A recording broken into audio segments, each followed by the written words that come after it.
오늘 하나님 주신 말씀은 야고보서 1장 2절부터 4절까지 말씀입니다. 신약성경 370페이지에 기록되어 있습니다. 신약성경 370페이지에 기록되는 야고보서 1장 2절부터 4절까지 말씀.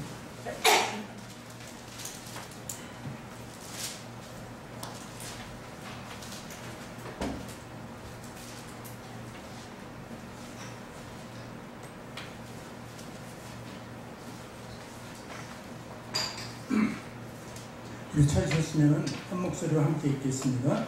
네, 형제들아, 너희가 여러 가지 시험을 만나거든 온전히 기쁘게 여기라.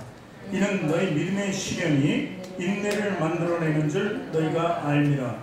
인내를 온전히 이루라. 이는 너희로 온전하고 구비하여 조금도 부족함이 없게 하려 함이라. 아멘. 두 손을 가슴에 얹고 저를 따라 부르시기 바랍니다. 하나님께서는 나를 사랑하신다. 하나님께서는 나를 존귀하게 여기십니다.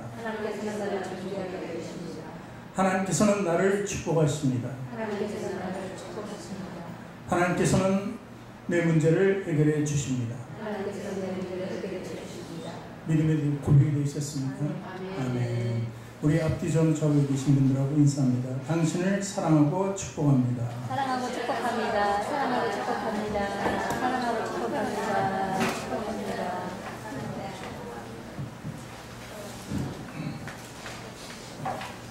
오늘도 주님의 사랑 가운데서 우리 7번 마이크 좀 올려주실래요?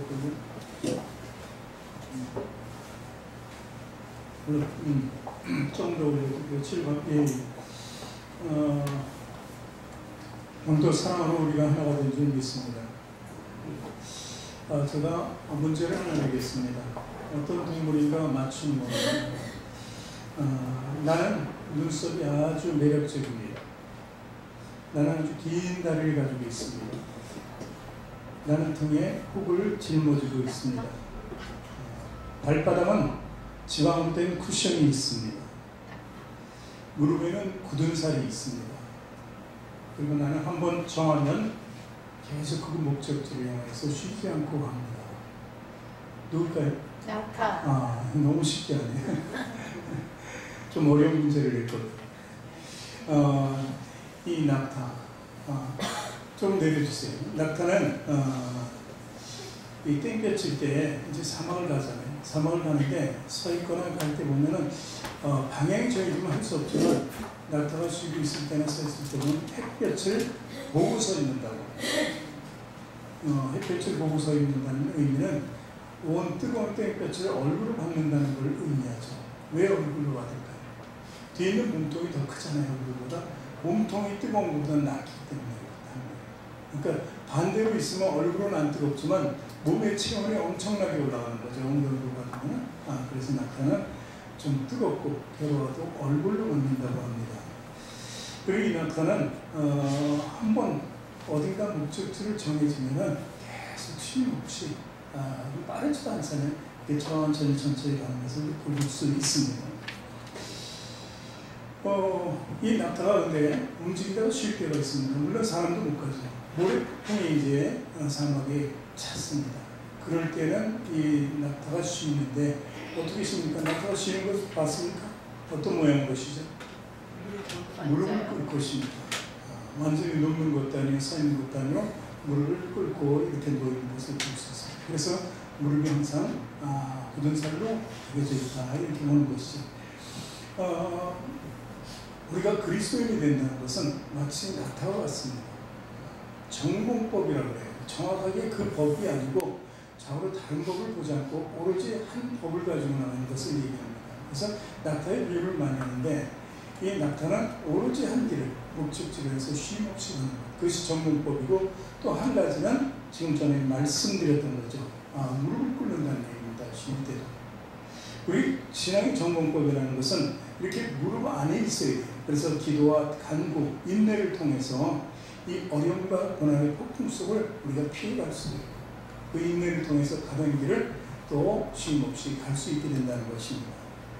그래서 이 천국이라는 목적지를 향해서 가는 성도들은 반드시 정공법으로 가야 된다.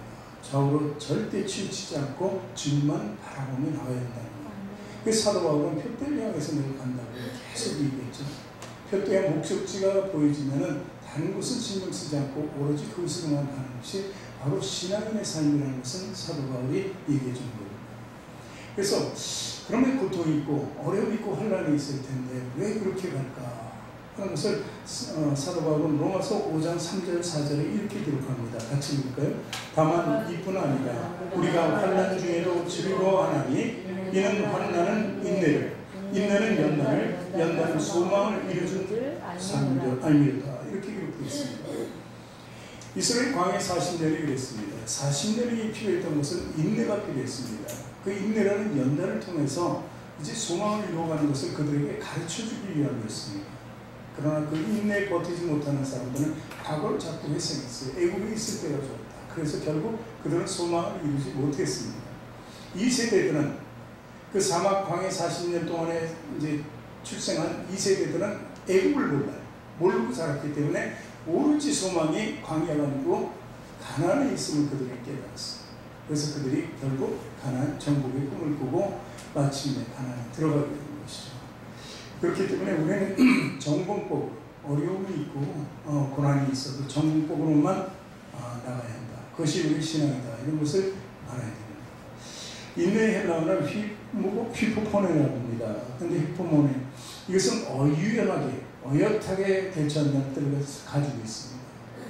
그리고 무엇인가 어려움이 있어도 나는 수용하겠다, 넉넉하게 수용하겠다 하는 뜻을 가지고 있습니다. 그리고 또 더 나아가서 사랑, 어떤 일이 있어도 난 사랑으로 나가겠다 하는 거죠. 그게 휘포모네라는 인내의 뜻입니다. 저는 특별히 자주 말씀드리는 중에 도랑탕자의 비유를 많이 말씀드려요. 하나님의 인내를 우리는 거기서 볼 수 있는 거죠. 하나님께서는 그 비유를 예수님을 통해서 우리에게 전해주시면서 예수님께서 뭐라고 말씀하십니까? 그 아버지가 나갈 때, 이미 나갈 때, 아들이 나갈 때 성공하지 못하리라는 것을 알고 있었어요. 얼마나 화가 나겠습니까? 특히 나가려고 우리 같으면 못 나가게 막았을 거예요. 너 나간다 그러면 나 안 주겠다. 줄 것도 안 주겠다 그럴 거예요. 근데 줬습니다. 가지고 나갔죠. 다 방탕할 것 알면서도 준 것은 인내입니다. 참을 줄 아시는 분이기 때문에 네가 뭔가 깨닫고 다시 돌아올 것이다. 그 돌아오기까지 계속해서 기다려준 그 아버지의 모습 속에서 우리는 하나님의 인내를 알 수 있는 것입니다. 예수는 예수님을 소개하지 않았습니다. 항상 예수님 사역 속에서는 하나님 아버지를 이야기하는 거죠. 그래서 아버지 일을 가지고 와서 내가 이런다 이렇게 말씀하신 것입니다. 어쩌면 이런 것을 볼 때 하나님은 정말 넉넉하신 분이구나 하는 것을 우리가 알 수 있는 거죠. 그래서 우리가 오늘 본문에서 보듯이 우리가 배울 것은 인내라는 것이죠. 인내. 그리스도의 인내를 배우라고 하는 것입니다. 오늘 중심적인 말씀이 바로 인내예요. 인내를 온전하게 이루라는 거죠. 히브리서 12장 2절에 보면은 이런 말씀이 그때 있습니다. 같이 읽을까요? 믿음의 주여 또 온전하게 하시는 이인 예수를 바라보자. 그는 그 앞에 있는 기쁨을 위하여 십자가를 참사 부끄러움을 개의치 아니하시더니 하나님 보좌 우편에 앉으시는다. 그 앞에 있는 기쁨이 무엇입니까? 하나님 우편에 앉아 있는 것이라고 오늘 말씀 속에 볼 수 있습니다. 그런데 그 과정이 어떤 거예요? 십자가였습니다. 부끄러움이었습니다. 공회 제사장들에게 정말 모욕적인 언사를 당하고 그 얼굴을 맞고 침을 당하고 그리고 십자가를 가는 길이 얼마나 고난했습니까? 채찍으로 맞고 그 볼보다 현장까지 십자가를 끌고 갔었던 그것은 과정이겠지만 정말 처참한 과정은 십자가에 못 박혀서 매달려 죽는 것이었습니다. 그런데 그것이 이루어질 수 있었던 것은 기쁨이 있었다는 것입니다. 예수님께서 육신을 입고 이 땅에 오셨는데 육신을 받아들이는 모든 고통을 기쁨으로 받아들일 수 있었다. 그것은 바로 하나님 우편에 앉을 수 있기 때문에. 그럼 우리가 이 땅에서 만일 고난을 당하고 고통을 받는다면 그리스도를 위하여서죠. 당한다면 그것이 우리의 기쁨이 되어야 돼요. 우리는 우편에 앉지는 못했지만 하나님의 자녀가 되는 권세를 입고 영생을 가지게 된다는 것이죠. 그 기쁨이 있다면 어떤 환경 속에서 다가오는 어려움도 극복할 수 있다는 것을 이야기하는 것입니다. 예수님께서는 베드로가 내가 잡혀가는 날 네가 나를 3번 닭이 오기 전까지 부인하라고 얘기했습니다. 그것은 예수님 생각할 때 기가 막힌 거죠. 의리의 사나이로서 주는 그리스도의 살아계신 하나님의 아들이라. 그 아버지께서 너에게 가르쳐준 거라고 했던 그 사람이 바로 베드로였습니다. 베드로의 신앙을 뛰어넘는 사람은 아마 없지 않나 이렇게 볼 수 있는 사람인데 결국 말씀대로 자기 육신을 걱정한 나머지 3번 부인하지 않습니다. 그런데 그것도 예수님의 참으심이에요. 예수님이 그렇게 될 줄 알았다면 얼마나 데리고 다니면서 화가 났을 거예요. 인간의 생각은 화나는 거예요. 저기 언젠가 날 배워날 텐데. 만약에 우리가 사회적으로 아는 사람이 그 사업을 하고 같이 공존하는 사람이 나중에 배반할 건 안다면 그 사람 돼야겠습니까? 같이 다닐 수가 없어요. 아예 그 자리에서 잘라버릴 거예요. 그러나 그런 줄 알면서 하나님의 공생에 예수님은 3년 반 동안 그들을 데리고 다녔다는 사실입니다. 왜 그랬을까요? 부인할 줄 알았는데 부인하고 난 뒤에 내가 다시 너를 찾고 이제 너를 올바른 내 제자로 만들려는 의도가 있었다는 거예요. 네가 나를 사랑하느냐고 3번 질문하고 대답받고 그리고 베드로가 그 이후에 성령 받고 완전히 변화되잖아요. 그때까지 예수님은 참으실 줄 알았던 거고 하나님의 뜻이 그것을 알았던 것입니다. 얼마나 넉넉합니까? 인간으로서는 전혀 처음에 택할 때부터 배반할 줄 알았으면 안 하죠. 상종도 합니다. 같이 있어도 미워서 미치겠죠. 저게 배반할 텐데. 그런데 그 마음을 절제하시고 사랑으로 그들을 계속 이끌어줬다는 것은 베드로만 아닌 모든 제자이기 때문에 그렇습니다. 그것이 바로 인내입니다. 그런 인내는 있을 수가 없는 것이죠. 우리가 자녀들을 키우잖아요. 자녀들이 다 시집가고 요즘에 결혼하면 다 나가잖아요. 그런 줄 알면서도 사랑을 베풀어요. 자녀들이 내가 베푼 사랑보다 자기들이 할 수 있는 것이 없어요. 나에게 줄 것이 없는데도 불구하고 끝까지 나 죽을 때까지 자녀를 사랑하잖아요. 이게 우리의 넉넉함이잖아요. 그렇듯이 우리 주님께서는 오래 참으신다는 거죠. 계속. 야고보서 5장에 보면 또 인내에 대해서 얘기가 나오는데 선을 설교하면서 말씀이 나옵니다. 야고보서 5장 7절에 보면 첫 번째로 이런 말씀이 나옵니다. 그러므로 형제들아 주께서 강림하시기까지 길이 참으라. 인내하라는 거죠. 농부가 땅에서 나는 귀한 열매를 바라고 길이 참아 이를 위한 늦은 비를 기다리네. 농부가 할 수 있는 것은 없습니다. 인내밖에 없어요. 지금은요 저수지나 수원이 되는 그곳에서 물을 끌어들일 수 있는 기술이 있지만 그때는 없었거든요. 오직 비를 기다리는 방법밖에 없었다는 것이죠. 그러니까 인내할 수밖에 없는 것이 농부의 심령이었습니다. 또 비유에서 야고보서에서는 계속 이런 말씀을 주십니다. 야고보서 5장 11절 보라 인내하는 자를 우리가 복되다 하나니 너희가 욥의 인내를 들었고 주께서 주신 결말을 보았거니와 주는 가장 자비하고 긍휼이 여기시는 것이다. 욥이 고난을 받았습니다. 한 번에 너무나 엄청난 고통을 받았죠. 물질과 가정과 재산과 건강과 하나 있는 인간의 속성인 자존심마저 무너진 욥을 우리는 보았습니다. 그러나 욥은 어떻게 인내함으로 인해서 마지막에 그의 결말이 뭐였습니까? 갑절의 축복을 받았다는 것입니다. 욥이 갑절의 축복을 알고 깨달았기 때문에 버틸 수 있었을까요? 아닙니다. 전혀 알 수 없었지만 하나님을 믿는 믿음만큼은 버릴 수 없기 때문에 주신 자가 주님이시죠. 그렇죠. 그렇기 때문에 이 욥은요 인내할 수 있었던 거예요. 하나님만 바라볼 수 있는 그런 믿음 속에서 욥은 인내하고 그의 결말에 축복이 있었다는 것을 우리는 알고 있습니다. 그래서 야고보는 농부와 욥을 비유하면서 우리에게 인내할 것을 권유하고 있는 것입니다. 이스라엘 백성들이 여리고성을 무너뜨릴 수 있는 능력이 있었습니까?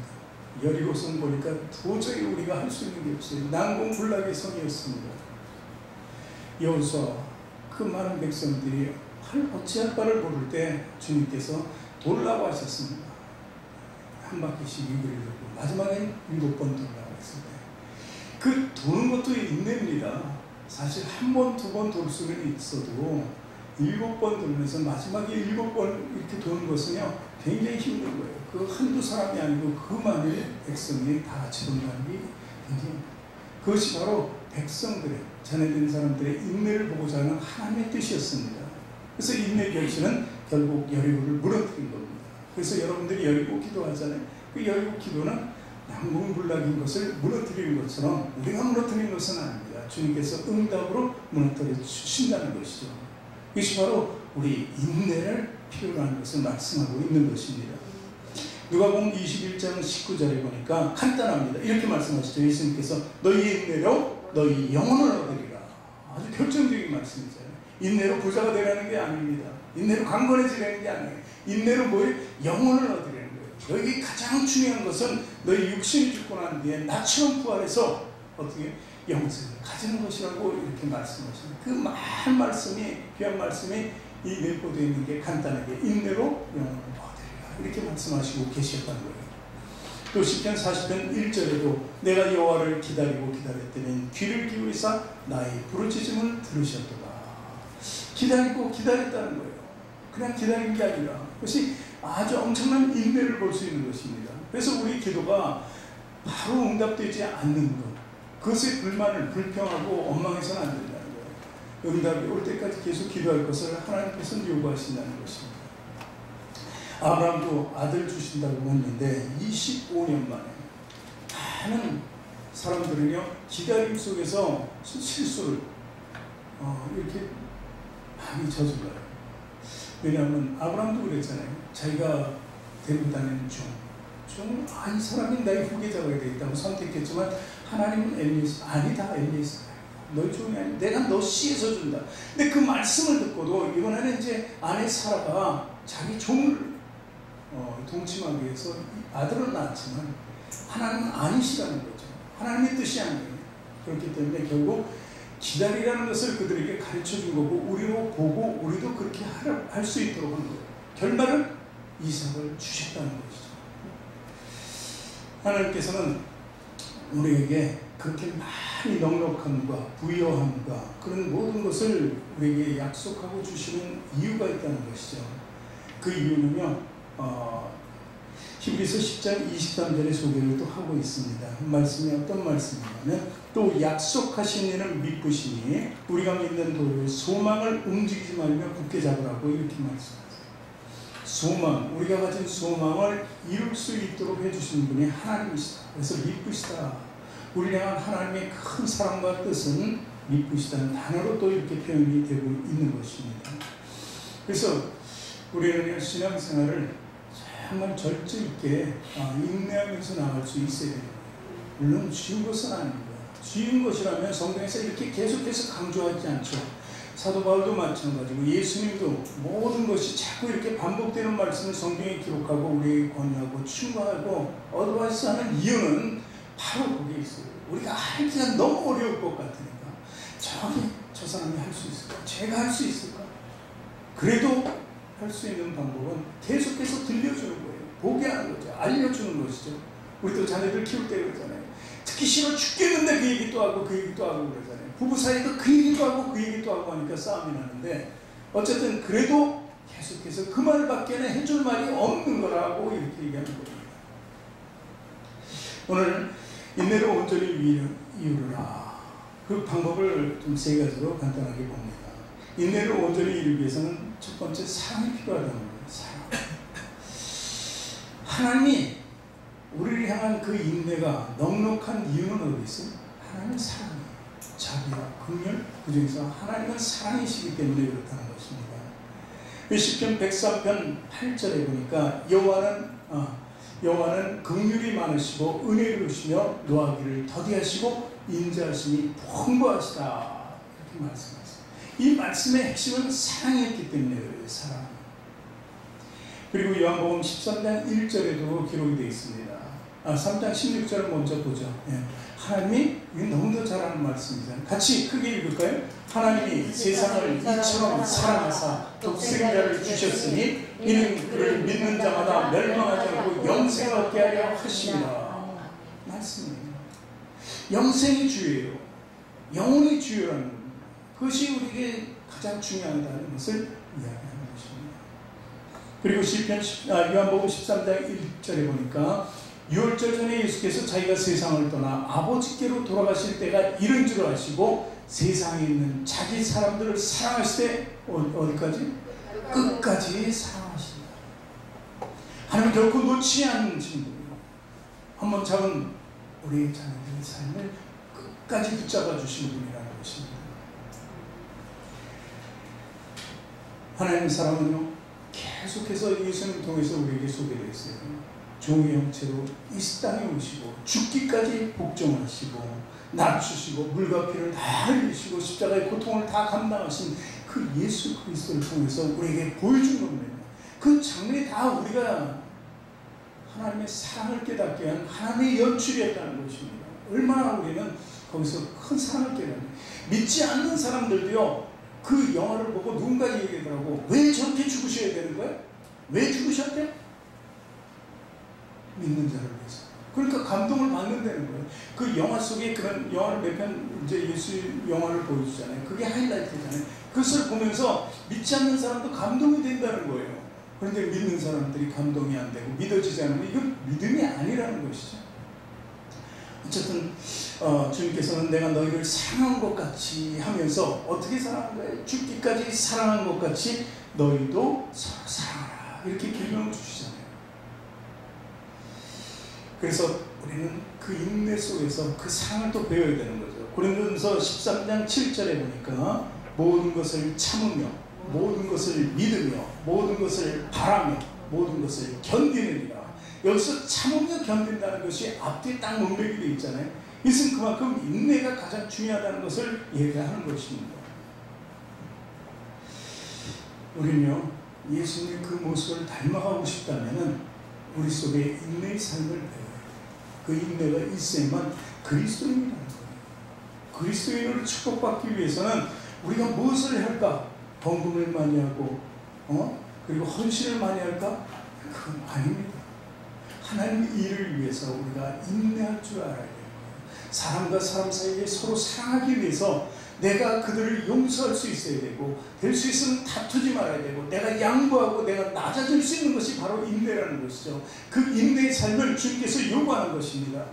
그것이 처음에는 굉장히 어려울지 몰라도 자꾸 반복해서 하면 그것이 내게 맞는 것 같아요.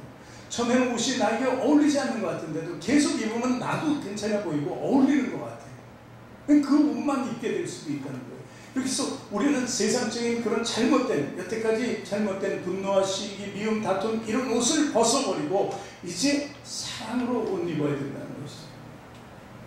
그래야 인내가 우리 안에 주어진다는 것입니다. 물론 사랑이 인내를 통해서 만들어지는 것이기도 합니다. 두 번째는 인내를 온전히 이루기 위해서는 믿음이 있어야 된다는 거죠. 믿음으로 인내하라는 것이죠. 우리는 구원의 선물로 받은 것이 있습니다. 뭐에 천국과 영생을 얻었어요. 또 더 나아가서 얻을 수 있는 것은 이 땅에서 주님이 주시는 평강과 기쁨이에요.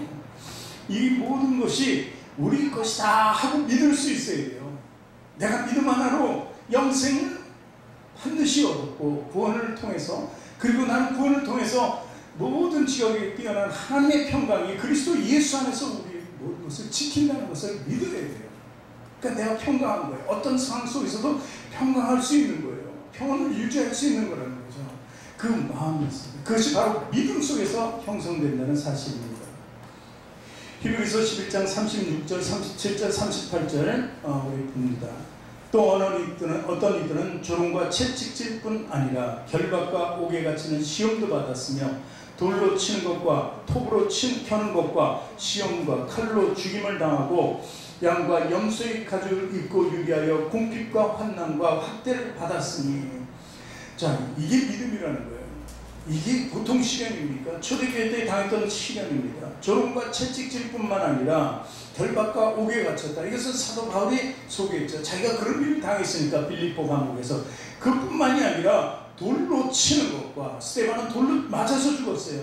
톱으로 켜는 것과, 우리 제자 중에서 사도 바울이 절단내서 죽였다는 얘기도 있는데, 어쨌든 이런 것과 칼로 죽임을 당해도 당하는 사람은 당하고 당하지 않는 사람은 어떻게 염소의 가죽을 입고 유리하며 궁핍과 환난과 학대를 받았으니, 이렇게 기록하는 거예요. 이런 상황일지라도 어떻게 히브리서 11장 38절을 보니까 가로 열고 이런 사람은 세상이 감당하지 못하니까, 마귀도 사단 귀신도 어쩔 수 없는 믿음의 사람이 있다는 것을 보여주고 있는 것입니다. 그래서 그들이 광야와 산과 동굴과 토굴에 유리합니다. 신앙을 지킨다는 것이 이렇게 어려운 거예요. 믿음을 가진다는 것이 어려웠다는 거예요. 그 세대의 사람들이 그 믿음을 보고 우리는 무엇을 깨닫고 배워야 하는가? 믿음으로 감당할 수 있는, 이것을 감당할 수 있었던 것이 믿음이라고 소개하는 것입니다. 오히려 그때 당시의 사람들, 그때 환경 속에 있었던 그리스도인들은요, 그런 핍박을 안 받는 게 더 두려워했어요. 왜 두려운 줄 아세요? 내가 믿음이 없어서 나한테는 그런 도전이 없나 보다, 이렇게 생각했어요. 그 시대는 진짜 배경이 그랬고 환경이 그랬어요. 로마인들이, 유대인들이 그리스도인들을 핍박할 때 나를 핍박 안 하면 나는 믿음이 없는 사람인 줄 알고 나는 그런가 보다? 그럼 나는 그러면 믿음이 없는 사람처럼 저들에게 보이고 있는 건 아닌가? 속이고 있는 건 아닌가? 막 이러면서 스스로 걱정할 정도로 두려워했다는 것입니다. 오히려 그것보다는 핍박받다가 순교자가 되는 것을 영광으로 생각했다는 것이죠. 그게 참다운 믿음이고 그래야만 천국 가는 거 아닌가? 오히려 그렇게 생각할 정도로 믿음에 치중했던 그들을 볼 수 있는 것입니다. 마태복음 5장 10절에 보니까 산상에서 수원할 때 예수님께서 말씀하셨습니다. 의를 위하여 핍박을 받는 자는 복이 있나니 천국에 그들의 것이니라. 나로 말미암아 너희를 욕하고 박해하고 거짓으로 너희를 거슬러 모든 악한 말을 할 때는 너희에게 복이 있다. 기뻐하고 즐거워라. 하늘에서 너희의 상이 큽니다. 너희 전에 있었던 선지자들도 이같이 박해하였느니라 하면서 난 위로의 말씀으로 우리가 믿음을 지킬 것을 공부하고 있는 것입니다. 우리에게 그런 굳건한 믿음이 있어야 됩니다. 육신의 고통과 물질적인 어려움, 생활의 고초가 있어도 그리스도를 의지하는 믿음이 있어요. 그때마다 우리는 세상을 의지하고 사람을 의지합니다. 그러다 보니까 마음속에 죄악이 생기고 많은 사람들 아무리 봐도 다 원수같이 보일 때도 있다는 것이죠. 그게 잘못된 거라는 거예요.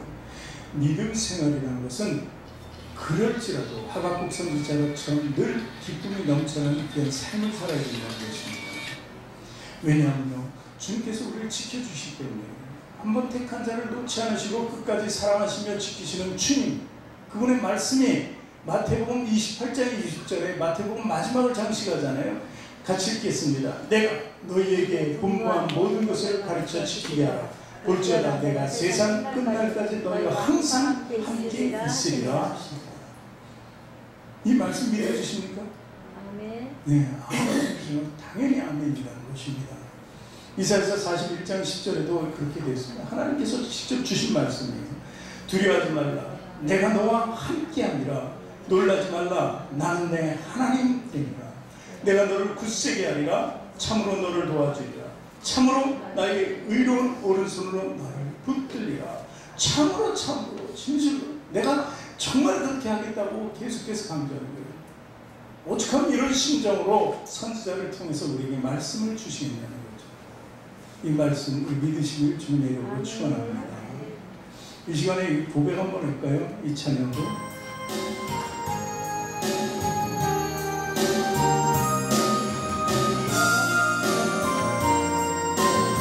같이 찬양합니다. 세상이 실패했어도 너는 절망하지 말라. 내가 너를 도우리라. 다시 일어서게 하리라. 질병으로 고통당해도 너는 두려워 말라. 내가 너를 도우리라. 다시 일어서게 하리라. 나를 버린 자들도 내가 사랑하노니 아니면 너희를 그냥 둘까 보냐. 나는 너와 함께하는 너의 하나님이 의로운 오른손으로 붙들리라. 내가 너를 굳세게 하리라. 너를 크게 사용하리라. 너로 하여금 나를 증거하도록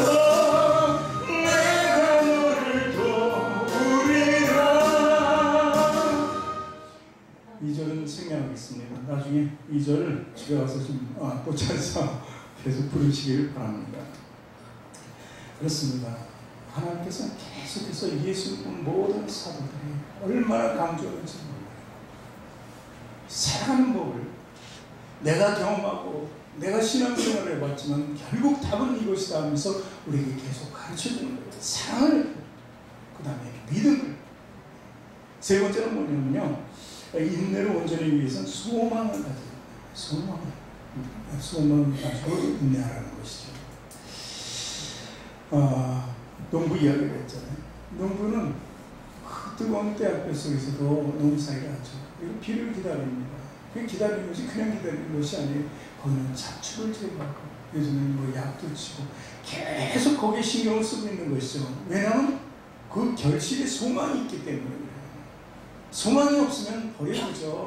뭐 피가 나든 뭐 비와서 넘어지든 쓰러지든 가물어서 메말라지든 아니잖아요. 가물어봐요. 어떤 물이라도 가져가서 아프리카에서요 농작물 재배하는 것을 보면요, 우리처럼 막 수돗물로 뭐 경기동원에서 막 파이프로 물을 갖다가 한없이 되는 게 아닙니다. 심어놓은 자리마다 물을 조금씩 주고 가는 거예요. 매일처럼.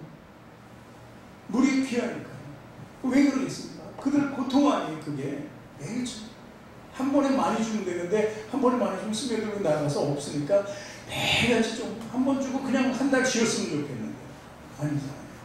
이 매일의 삶을 소망이 있기 때문에 이스라엘 백성들이 광야 40년 동안 만나 매출하기로 했잖아요. 그것이 하나님께 주신 소망이었다는 거예요. 감사할 수 있다고 해서 그들이 하나님께서 나에게 오늘도 은혜를 베풀어 주셨구나, 내 소망은 오직 하나님께 있다 하는 것을 그들이 깨닫기 위해서. 여러분, 그 소망이라는 것은 어떤 어려움도 견딜 수 있게 해준다는 사실을 믿으시기 바랍니다. 여러분, 야곱 봐요. 야곱은 연애할 때 정말 소망을 가지고 인내한 사람이에요. 라헬을 위해서 몇 년을 일했어요? 처음에 7년 일하면 될 줄 알았는데 안 됐잖아요. 언니 레아를 보냈잖아요. 그랬더니 포기해야 되는데 또 아니죠. 7년을 더 일하기로 하고 라헬을 아내로 그 아내를 자기 삶을 행복하기 위해서 또 거듭 계속해서 일하는 우리 야곱을 알잖아요. 야곱이 소망이 있기 때문에 그 한 여인에 대해서 너무 사랑하는 마음을 가지고 있으니까 14년 동안 했었죠. 물론 14년 만에 아내를 얻은 건 아니에요. 7년 만에 동침은 했어요. 그러나 일에 대한 약속은 14년이었잖아요. 앞에서. 그러니 이 소망이 있어야 되는 거예요. 그리고 그렇게 자기가 사랑하는 사람하고 살 수 있으니까 7년이 어떻게 됐다고요? 7년을 수일처럼 여겼다가 이렇게 얘기합니다. 이것이 바로 우리 삶이, 우리가 인생이 힘들고 고달프고 어려우니까요, 우리 삶은 지쳐 있으니까 지금 너무 시간 나고 너무 힘든 것 같아요. 빨리 데려가 줬으면 하는데 여러분 그냥 기다리세요. 금방 빨리 데려가요. 하나님이. 우리는 굉장히 힘든 것 같지만 정말 하나님 보기에 이건 뭐 눈 깜짝할 수밖에 안 돼요. 그렇죠. 천년이 하루 갔다 가는 하나님이시잖아요. 우리만 힘들면은 그런 거예요. 근데 금방 갑니다. 금방 가요. 네. 다 금방 갑니다. 네. 그러니까 우리 너무 거기에 집착해서 난 힘들다, 난 평생 왜 이런가 이렇게 살지 마시라는 거예요. 소망이 있기 때문에 큰 사랑과 믿음을 가지고 주님께 나아가기를 주님의 이름으로 축원합니다. 마태복음 10장 24절에 이렇게 얘기하잖아요. 그래서 예수께서 제자들에게 이르시되 누구든지 나를 따라오려거든 자기를 부인하고 자기 십자가를 지고 나를 따를 것입니다. 이렇게 나를 따르는 게 어렵다 이렇게 말씀해주잖아요. 자기를 부인한다는 게 굉장히 힘들어요. 자기 부인하기가 어려워요. 뭔가 있을 때 자존심 때문에 입에서는 이 목구멍까지 나오는데 미안하다, 잘못했다 뭐 이런 얘기 안 하잖아요. 사람들이. 저도 안 해요. 저는 목사니까 더 하기 싫고. 근데 해야 되거든요. 근데 안 나와요. 근데 이 자기 부인을 그 모든 것을 좀 할 수 있어요. 그처럼 어려운 건데 해야 된다고 주님께서 말씀하십니다. 그리고 가장 큰 위로가 되는 말씀 마지막으로 한 번 더 읽어보면 로마서 8장 18절입니다. 같이 크게 읽어볼까요? 생각 가운데 현재 고난은 장차 우리에게 나타날 영광과 비교할 수가 없느니라. 아멘. 이 말씀 믿어지면 오늘 설교는 너무 어려운 게 아닙니다. 이것저것 다 들어서 담으려고 그러지 말고 다 잊어버려요. 이렇게 중심적인 내용만 알면 돼요. 우리 김희숙 성도가 어떤 때 딱 내려오면 나 그 말씀 지난주에 말씀 알아요 그러는데 핵심만 얘기해요. 그 주변 거 얘기하면 하나도 몰라. 근데 핵심이 아는 게 중요하다는 거죠. 근데 그게 또 알아지면 그대로 우리 행위가 따라야 한다는 것이죠. 사랑하는 성도 여러분, 하나님을 사랑하시기 바랍니다. 사랑하면 큰 일을 다 이루어줄 수 있는 거예요. 하나님의 넉넉하심이 저희 여러분에게 충만하기를 원합니다. 아멘. 또 믿음을 붙드시기 바랍니다. 믿음은 모든 것을 이겨낼 수 있는 능력이 있습니다. 믿음은요, 우리에게 당하는 고난을 이길 수 있는 거예요. 하나님께서 우리에게 믿음을 선물로 주신 것은 우리가 정말 믿음 생활하면서 너무나 힘든 일을 어떻게 너희들이 겪을까 우려해서 그 믿음이라는 단어를 우리에게 주신 거예요. 그리고 이런 모든 것을 우리가 지켜 행할 수 있는 것은 소망이 있기 때문에 영생과 영혼의 충만한 축복 가운데 살아갈 수 있는 그 소망이 우리에게 가득 찰 것을 생각하면 어떤 것도 다 이겨낼 수 있는 거예요. 물론 좋은 일도 우리 많이 생기겠죠. 축복받을 일 많이 생기겠죠. 감사할 일 많이 생기겠죠. 이게 소망에서 다 나오는 겁니다. 소망이 없는 사람은 감사할 일도 없습니다. 축복할 일도 없어요. 왜 내 인생은 맨날 이끌어지지? 이러면서 살아가는 것이 바로 소망이 없는 삶이에요. 그러다 보니까 정말 택하지 말아야 될 길도 많이 택하잖아요. 그 부모와 자식의 연도 막 끊어질 정도고, 가족도 그냥 뭐 이혼하고 파탄 나는 것이 사실 그 소망이 없어서 그래요. 어떤 사람에게도 소망이 있습니다. 상대적으로 소망이 있어요. 나의 소망만이 아니라 그 사람이 나와 함께 있다는 것은 나의 소망과 그분의 소망은 같이 있는 거예요. 그래서 누구도 아끼며 사랑할 수 있어야 된다는 것입니다. 그렇게 되면 믿음이 온전해지는 거예요. 우리가 온전해지는 거예요. 인내가 온전해지면 이 모든 세 가지를 우리는 다 획득할 수 있는 축복의 사람이 되는 것을 믿으시기를 주님의 이름으로 축원합니다.